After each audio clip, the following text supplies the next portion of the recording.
గతంలో కూడా గౌరవ సభ్యులు విప్పు గారు వీళ్ళ ఐలయ్య కానీ శ్రీహరి గారు కానీ ఇప్పుడు మాట్లాడిన గౌరవ సభ్యులు రాజేశ్వర రెడ్డి గారు ఇవన్నీ నిజంగా కూడా ప్రాబ్లమేటిక్ ఉన్న డివిజన్స్ అధ్యక్ష, రెవెన్యూ డివిజన్ అధ్యక్ష. నాకు తెలిసి ఎందుకంటే ఆలేరు కూడా నేను ఎంపీగా ఉన్నప్పుడు నా పరిధిలోకి వచ్చే భక్తుల్లో కూడా వనపర్తి నారాయణపేట 2 జిల్లాలకు చేర్యాలు అయితే ఆ గత ప్రభుత్వం చేసింది ఎంత అన్యాయం అంటే ఆ ప్రజలకు చేర్యాలంటే పోరాటాలకు గడ్డ. అదొకప్పుడు అసెంబ్లీ కాన్స్టిట్యున్సీ. ఆ కాన్స్టిట్యున్సీని హుస్నాబాద్ ఏసీబీ దగ్గరికి పోవాలి, అగ్రికల్చర్ ఏమో గజ్వేల్ పోవాలి, కలెక్టర్ సిద్దిపేట. దాన్ని ముక్కలు చెక్కలు చేసి అసలు అప్పుడు రెవెన్యూ మినిస్టర్ లేకుండే ప్రభుత్వం ఉన్నదా లేదా కూడా తెలియదు. ఎట్లా చేసినో అర్థం కాలేదు. దాని మీద మేము 3 రోజులు నిరాహార దీక్ష చేసినాం. రిలే నిరాహార దీక్షలు, ప్రజా సంఘాలు.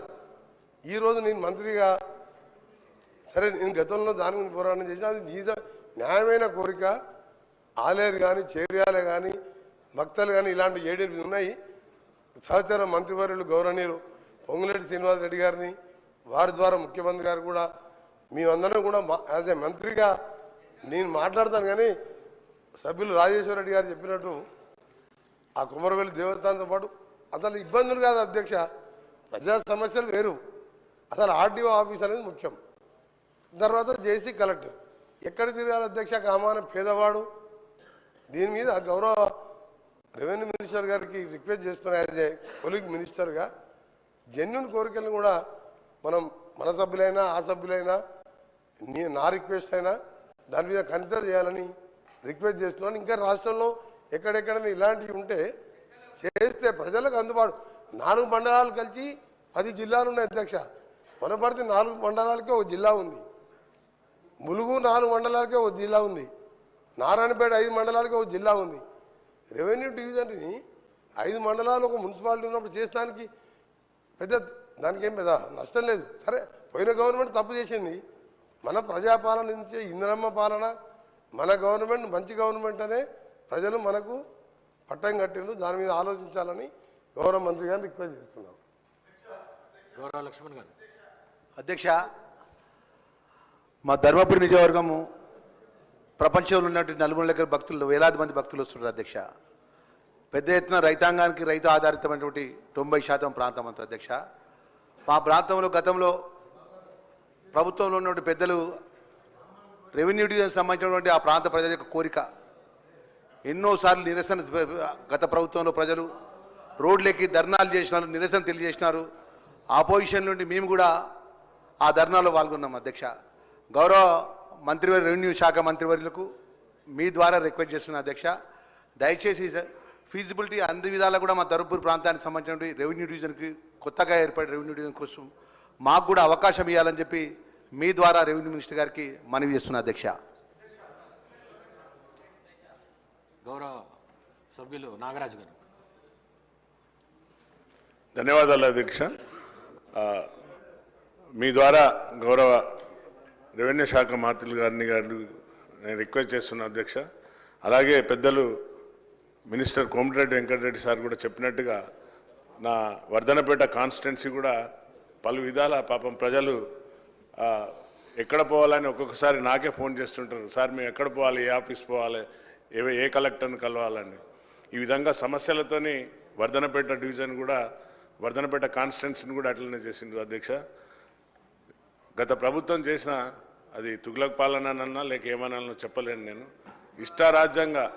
ఇష్టారాజ్యంగా చేసి ప్రజలను ముప్పు తిప్పలు. ఆర్టీఓ ఆఫీసు వరంగల్ ఉంటే కలెక్టర్ హన్మకొండ ఆఫీస్ పోవాలి, లేకుంటే పోలీస్ స్టేషన్ వర్ధనపేటలు ఉంటే అటు పరిగెత్తాలి. ఈ విధంగా lot of confusion in the public అధ్యక్ష. అలాగే మున్సిపాలిటీలను అప్గ్రేడ్ చేసిండ్రు. మా తండావాసులు పాపం చాలా బీద ప్రజల అధ్యక్ష వర్ధనపేట మున్సిపాలిటీ చేసిండ్రు. అందులో వాళ్ళని తెచ్చి సుమారుగా 7-8 తండాలను కలిపింది అధ్యక్ష. పాపం వాళ్ళు కరెంటు బిల్లు మన ప్రభుత్వం ఉచిత కరెంట్ ఇస్తుంది అధ్యక్ష. కానీ వారు దానికి కూడా అర్హులు కాకుండా అయిపోయింది అధ్యక్ష.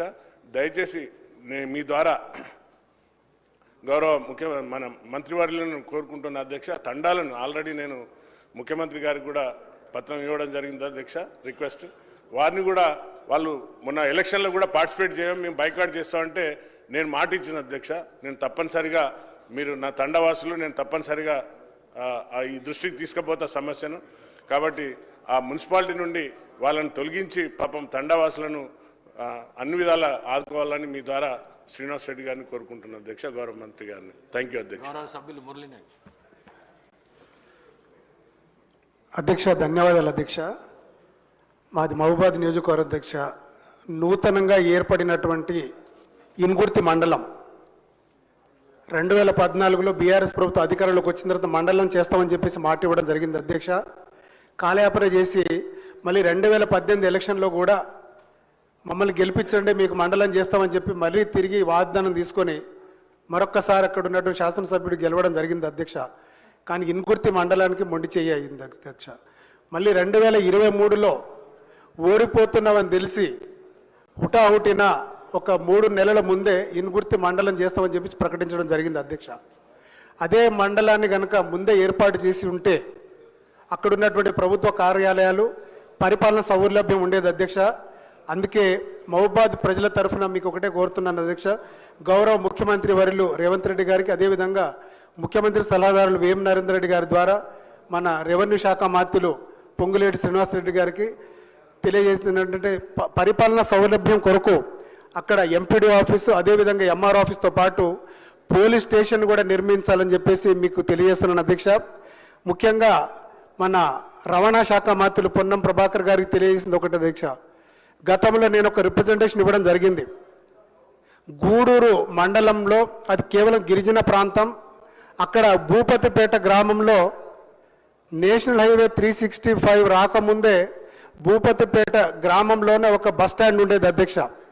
ఆ నేషనల్ హైవే 365 వచ్చిన తర్వాత అక్కడ ఉన్నటువంటి బీఆర్ఎస్ పార్టీ నాయకులు బస్ స్టాండ్ని అక్కడ కబ్జా చేసుకొని అక్కడ వాళ్ళకు హోటల్ నిర్మించడం జరిగింది అధ్యక్ష. భూపతిపేట నుంచే మనం అక్కడ ఉన్నటువంటి భీముని పాదం, అక్కడ ఉన్నటువంటి లైన్ తండాలు, అలా దగ్గర దగ్గర 10 గ్రామాలకు వెళ్ళాల్సిన రైతు సోదరులందరూ ఆ బస్ స్టాండ్లోనే వాళ్ళు సేద తీర్చున్న క్రమంలో అక్కడ బస్ స్టాండ్నే వాళ్ళు ఆక్రమించుకొని బీఆర్ఎస్ పార్టీ నాయకులు అక్కడ హోటల్ కట్టడం జరిగింది అధ్యక్ష. దయ ఉంచి తిరిగి నేను రవాణా శాఖ మంత్రుల గారికి ఒకటే చెప్తా ఉన్నా, ఆ బస్ స్టాండ్ని తిరిగి అక్కడ పునరుద్ధరించాలి. అక్కడ ఉన్నటువంటి హోటల్ని కనుక మీరు అక్కడ విచారణ జరిపి హోటల్ స్థానంలో మీరు బస్ స్టాండ్ నిర్మించాల్సి కోరుకుంటూ ఈ గొప్ప అవకాశం ఇచ్చినటువంటి మన అధ్యక్షుల వారికి ప్రత్యేక ధన్యవాదాలు. గౌరవ సభ్యులు